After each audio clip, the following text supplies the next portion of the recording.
I'm going to post what happened and link the video footage. Last night, everything got too real for me. I think I'm done messing around with this. I passed out pretty much immediately after making that thread. But last night, that elegy of emptiness statue I dreamed about. I dreamed that it was following me in my dream, but that I would be minding my own business if I felt my neck hairs stand up on end. I would turn around, that horrible, lifeless statue would be staring with those empty eyes right at me, merely inches away. In my dream, I remember calling it Ben.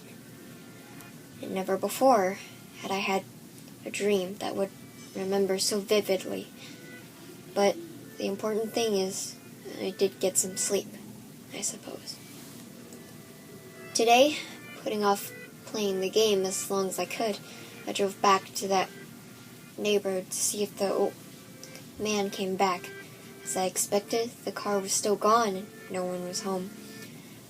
As I was walking back to my car, the man next door mowing the grass killed the power to his lawnmower and asked me if I was looking for someone. I told him that I was looking to talk to the old man that was lived here. To which he told me that I already knew he was moving. Trying a new avenue, I asked if the old man had any family or relatives I could talk to. I discovered that this old man had never been married, nor had any children or grandchildren through adoption.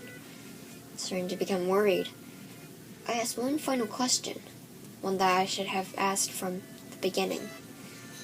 Who was Ben? The man's expression turned grim, and I learned that 4 doors down, around 8 years ago, on April 23rd, the man informed me that it was the same day as his anniversary. That's how he knew this specific date. There was an accident with a young boy named Ben in the neighborhood. Shortly after, his parents moved, despite any further attempts to talk to the man to get more information. He wouldn't divulge anything else. I went back and started playing again. I loaded up the game and immediately jumped at the title screen where the masks fly by. The sound that play was not the normal sound. It was something much more high-pitched. I pressed start, bracing for the worst, but just like 2 nights ago, the files "Your Return" and "Ben" were displayed. Truth be told, I looked at the Ben file earlier. It seems to fluctuate between displaying the album save and not. I brought up the Ben file, hesitated for a moment, noticing that the stats were not the same as they were 2 days ago. It seemed like he had already completed the Stone Tower Temple this time. Summoning my courage, I selected it. Immediately, I was thrust into complete chaos. Sure enough, it was outside Stone Tower Temple. But that's about that was expected.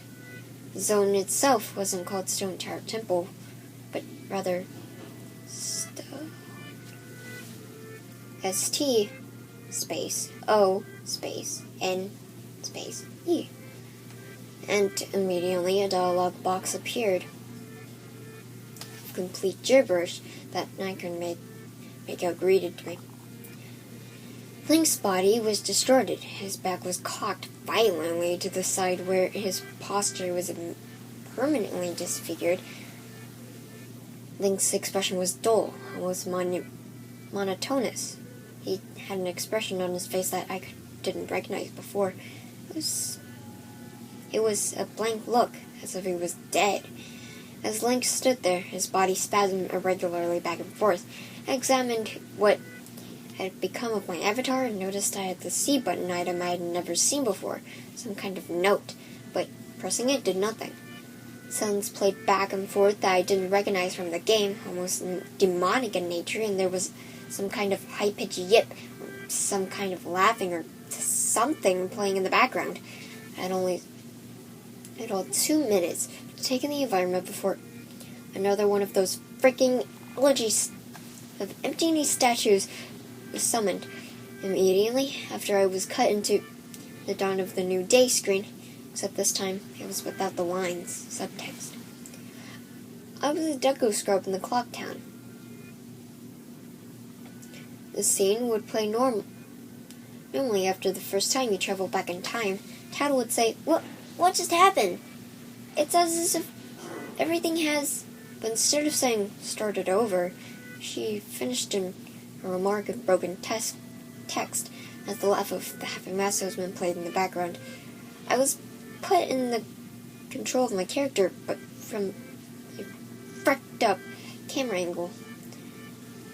I was looking from behind the door to the clock tower, watching my avatar run around as the deco scrub, seeing as how I really had no place to go because I couldn't see anything. I backwardly went inside the door. There was a greeting by the happy mass salesman, who simply told me, "You've met with a terrible fate, haven't you?" Before the screen winded out. I was in the field as a human again. I might as well not have been playing the same game anymore. I was being warped around, and there was no sign of a clock, day clock or anything. I took a moment to get my bearings as I looked around the field, and immediately I could tell that this was not normal at all. There were no enemies, and a twisted version of the Happy Mass Salesman theme was playing. I decided to run towards the woodfall before I noticed a gathering of 3 figures off to the side, one of them being Epona. As I approached them, to my horror, I saw the Happy Mass Salesman, the Skull Kid, and the Elegy of Emptiness statue just standing there. I figured maybe they were bugged out, but by now I told myself I should know better. Nevertheless, I approached them carefully, and I found that Skull Kid was playing some sort of idle animation on loop. Same with Epona, and the Elegy of Emptiness statue was doing what it has been doing all along, just standing there, eerily. It was the Happy Mass Salesman that scared me more profoundly than the other two. He too was idle, wearing that crab-eating grin, but wherever I moved, his head slowly turned and followed me. I did not engage in any dialogue with him, nor I was in combat with him, yet his head still continued to follow my movements. Reminded me of my first encounter with the Skull Kid on top of the clock tower, I pulled out my ocarina, to which the game put the ding sound when you're supposed to play your ocarina, and tried a song I hadn't played yet. The Happy Mass Salesman's own song, and the song that had been playing on loop back in day 4, the Song of Healing. I finished playing the song. As I did, a ear-piercing screech blasted on my TV. The sky immediately started flashing. The Happy Mass Salesman twisted theme song sped up, intensifying the fear inside me, and Link exploded into flames and died. The 3 figures stayed lit up during my death scene as they watched my lifeless body burn. Can't decide to you how sudden and terrifying the transition from eerie to terror it was. You're going to have to watch the video if you want to see it firsthand. The same fear that caused me to lose sleep 2 days ago started to grip me again as I was met with the text, "You've met with a horrible fate, haven't you?" For the 3rd time. There has to be some kind of meaning behind that.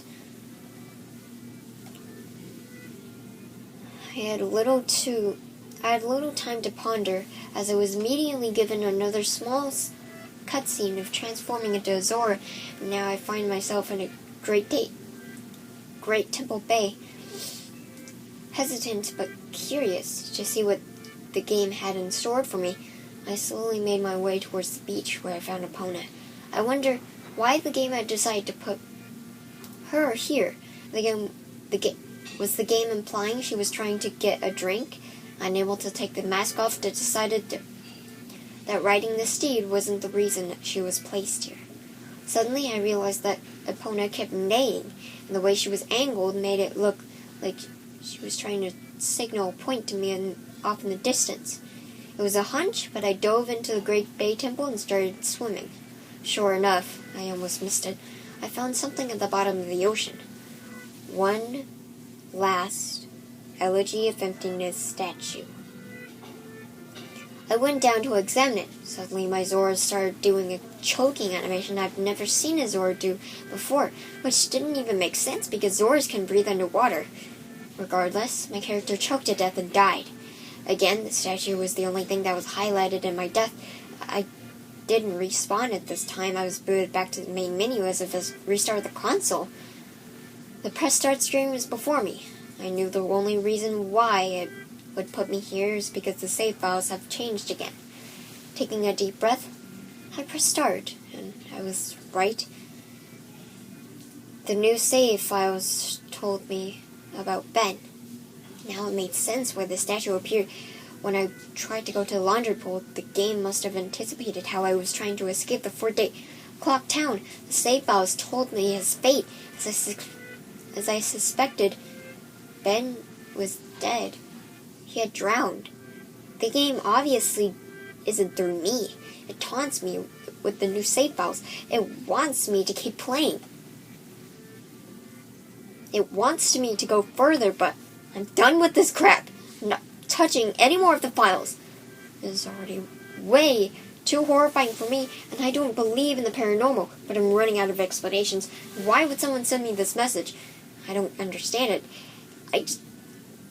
I just get too depressed thinking about this. The footage is up here for those who want to see it and try to analyze it. Maybe there's some kind of coded message in the gibberish or something symbolic in what I went through. I'm too emotionally and mentally drained to frick around with this anymore.